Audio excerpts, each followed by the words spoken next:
Mes chers amis, l'impensable s'est donc produit une seconde fois, et cela en moins de 8 mois. Le virus est partout. Les hôpitaux sont saturés. Le gouvernement devait prendre les mesures nécessaires pour arrêter cette pandémie, et il l'a fait.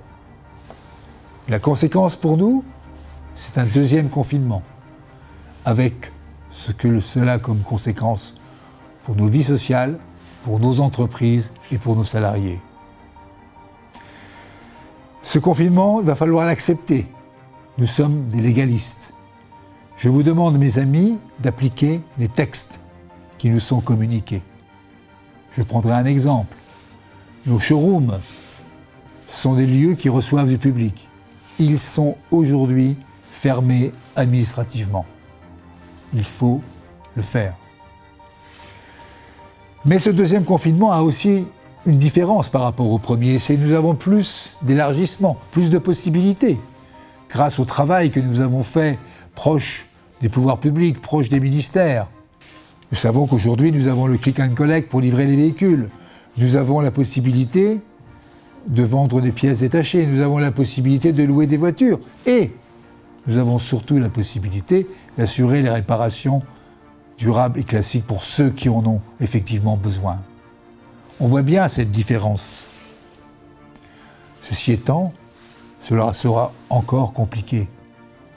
Mais nous avons réussi très bien à sortir du premier confinement, grâce à un mois de juin, de juillet, août, qui ont été très bons.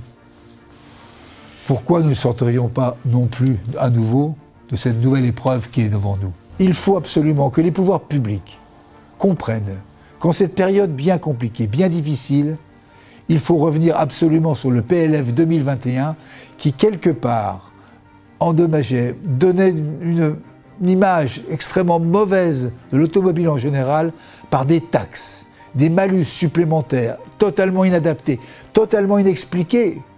Mais je crois qu'essentiellement, ce n'est plus le temps d'en parler. Il est temps aujourd'hui de prendre une décision, et je le demande fermement aux politiques, de surseoir à toute modification de malus ou de nouveaux malus ou de nouvelles taxes pour l'année 2021. Ça serait incompréhensible que cette décision ne soit pas prise.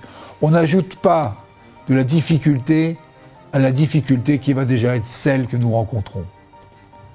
Troisième point, mes amis, c'est la confiance.